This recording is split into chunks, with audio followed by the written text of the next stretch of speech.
What if I told you that the reason you feel like an outsider isn't because there's something wrong with you, but because you're part of the 2% of people who think completely differently from everyone else? Carl Jung said something that changed psychology forever: the privilege of a lifetime is to become who you truly are. But here's what he didn't tell you directly: some of us are wired so differently that becoming ourselves means accepting we'll never fit in with the crowd. And that's not your fault. It's your gift. Stay with me, because by the end of this, you'll understand why you felt misunderstood your entire life, and why that's actually a sign of something extraordinary. Have you ever walked into a room full of people and felt completely alone? Not because you're antisocial, but because it feels like everyone else is speaking a language you don't quite understand. According to Carl Jung, this isn't social anxiety. This is what happens when you have what he called a differentiated consciousness, a mind that processes the world in ways that most people simply can't relate to. But here's where it gets interesting. Jung discovered that people with rare personality types often spend years thinking they're broken, when in reality, they're operating on a completely different level of awareness. Carl Jung said, "Your vision becomes clear when you look into your heart. Who looks outside, dreams. Who looks inside, awakens."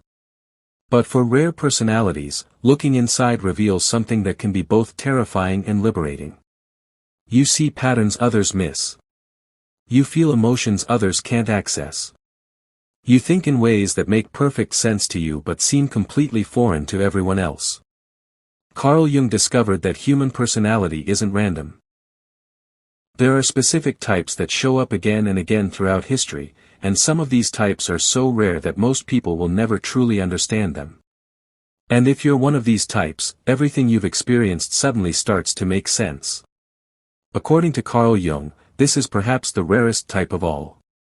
These are the people who live primarily in the world of possibilities and meanings that exist beneath the surface of reality. Carl Jung said about this type, they are the dreamers and seers of the world. But here's what he didn't emphasize enough: they're also the most misunderstood. If you're an introverted intuitive, you've probably been told you're too sensitive, living in your head, impractical, weird. But Jung discovered that these minds are actually processing information that others can't even perceive. You're not too sensitive, you're picking up on subtleties that most people are completely blind to. And this is just the beginning.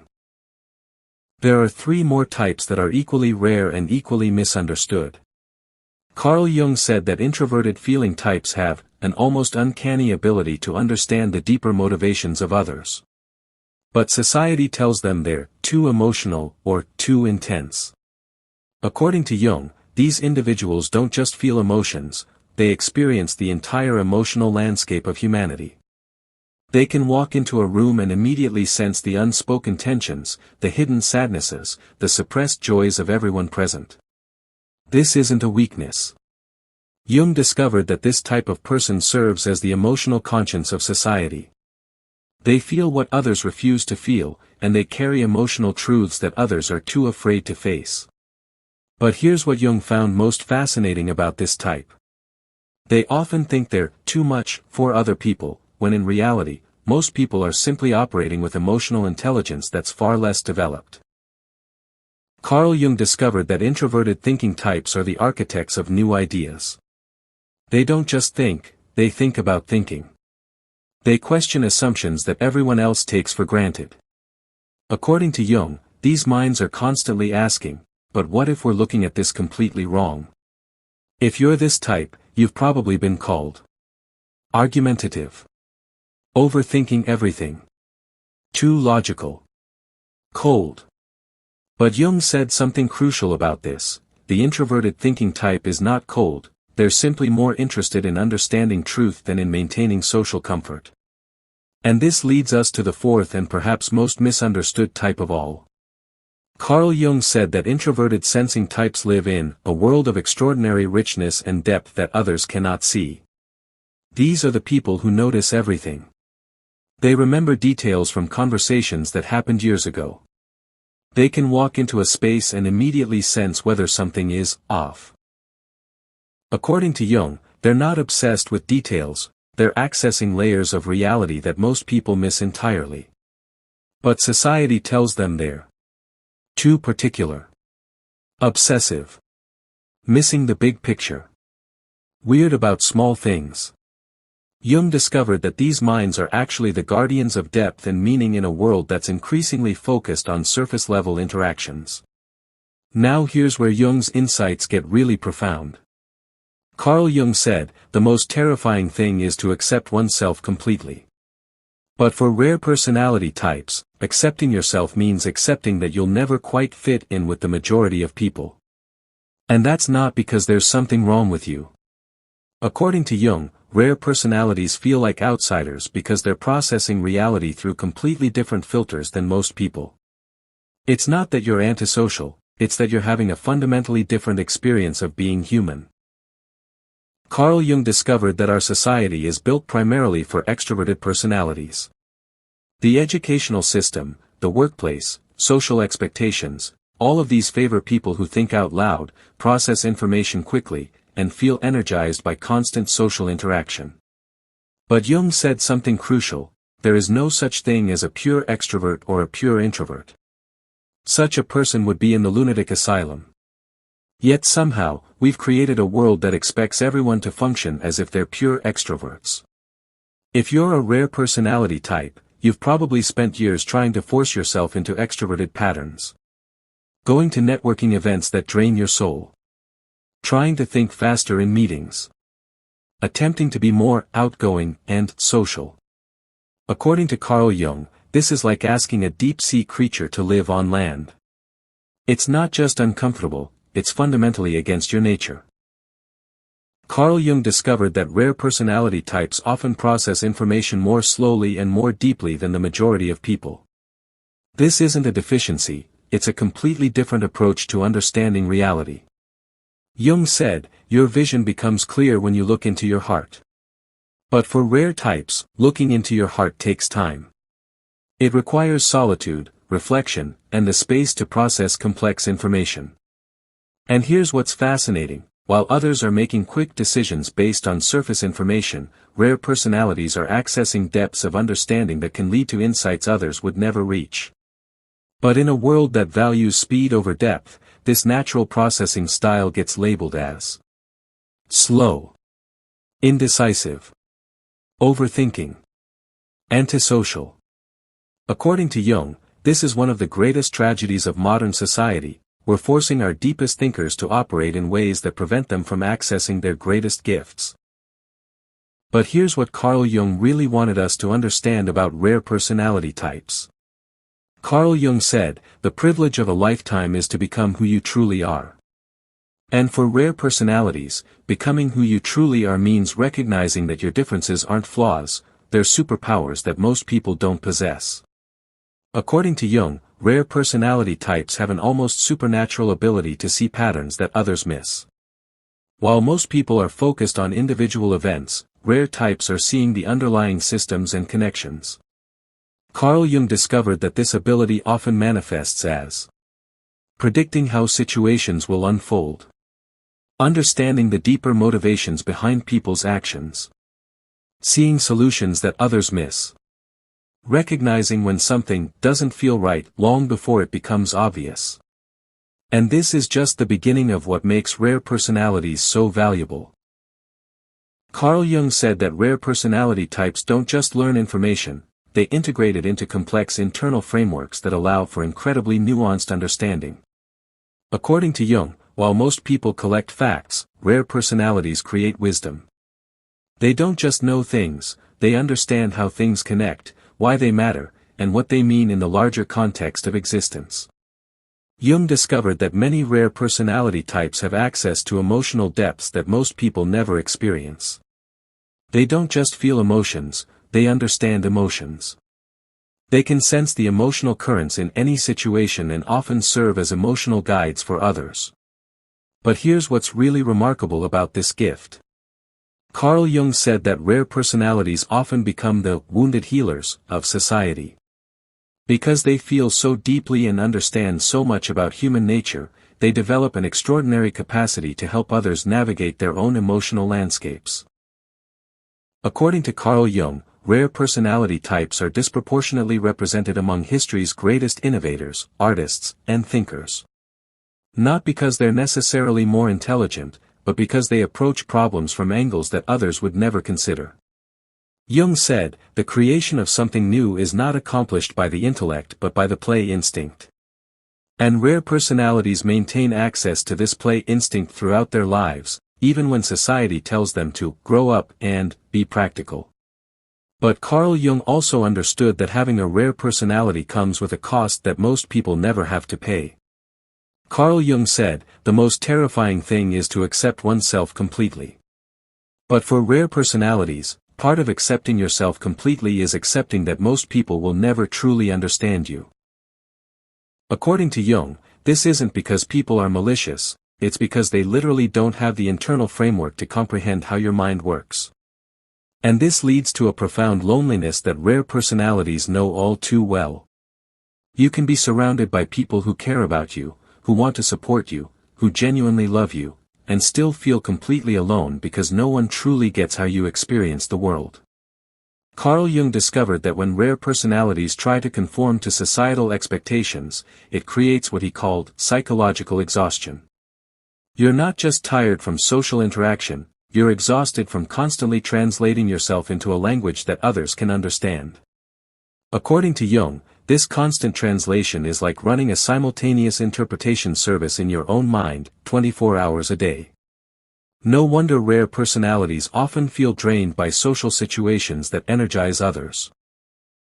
Jung said, everything that irritates us about others can lead us to an understanding of ourselves. But for rare personalities, what irritates you about others is often their apparent ease with things that feel incredibly difficult for you.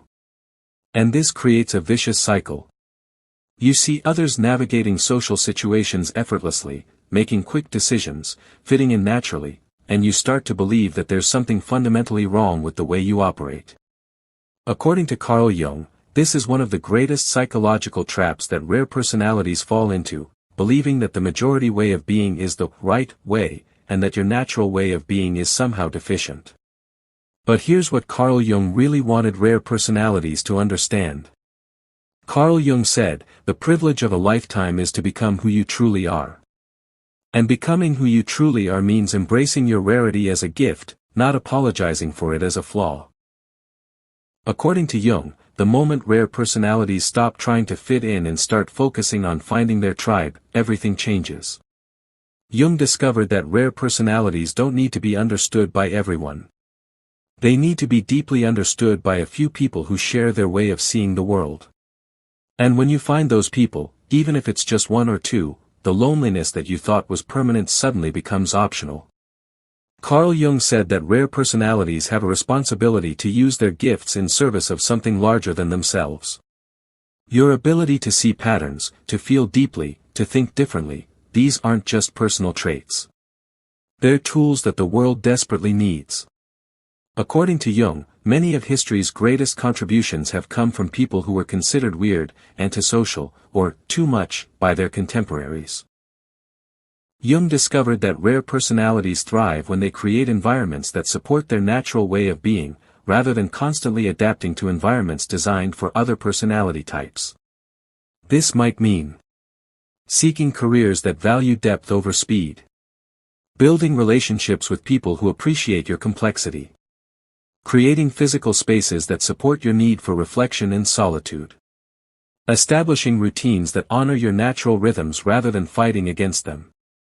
Here's what Carl Jung understood that most people miss.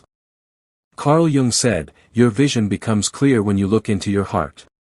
Who looks outside, dreams. Who looks inside, awakens.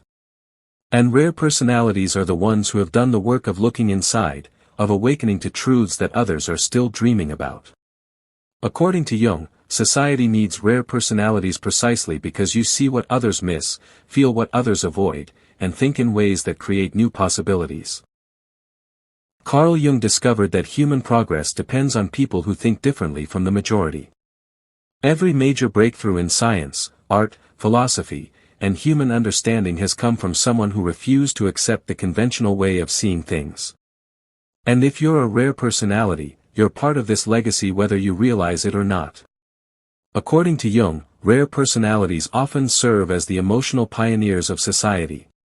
You feel things first, you process them more deeply, and you develop emotional intelligence that others eventually learn from. Jung said that rare personalities are often ahead of their time, not just intellectually, but emotionally. You're working through psychological and emotional territory that others won't even recognize exists for years or decades. Carl Jung discovered that rare personalities are naturally drawn to questions of meaning and purpose in ways that others often aren't. While most people are content with surface-level explanations, rare types are constantly asking, but what does this really mean? And this drive to find deeper meaning isn't just a personal quirk, it's exactly what the world needs more of. Carl Jung said, "I am not what happened to me, I am what I choose to become." And for rare personalities, choosing to become who you truly are means embracing your differences as strengths rather than trying to minimize them as weaknesses. According to Jung, the reason you feel like you don't fit in isn't because there's something wrong with you. It's because you're part of a small percentage of people who are wired to see beyond the surface of things, to feel more deeply, to think more complexly. And here's the truth that Jung wanted every rare personality to understand. The world doesn't need another person who thinks, feels, and sees things exactly like everyone else. The world needs someone who thinks, feels, and sees things exactly like you do. Your sensitivity isn't too much, it's exactly what's needed in a world that's becoming increasingly disconnected from emotional truth. Your complexity isn't confusing, it's necessary in a world that's trying to solve complex problems with overly simple solutions. Your need for solitude isn't antisocial, it's how you access the depth of understanding that allows you to contribute something unique to the world. Carl Jung discovered that rare personalities serve a crucial function in human society. You're the ones who feel what others numb, who see what others ignore, who think what others avoid. So the next time someone makes you feel like you're too much, too sensitive, too different, too complex, remember what Carl Jung really discovered about rare personalities. You're not too much for the right people. You're not too sensitive for a world that desperately needs more sensitivity. You're not too different, you're exactly different enough to make a difference that only you can make. Carl Jung said, "The privilege of a lifetime is to become who you truly are." And who you truly are isn't a mistake that needs to be fixed. It's a gift that the world has been waiting for. Thank you so much for staying with me through this exploration. If you found value in today's discussion, don't forget to subscribe to the channel and share this video with someone who might benefit from it. And if you'd like to go a step further in supporting this work, you can now leave a super thanks below. It's a small way to say thank you, and it truly helps keep this channel going.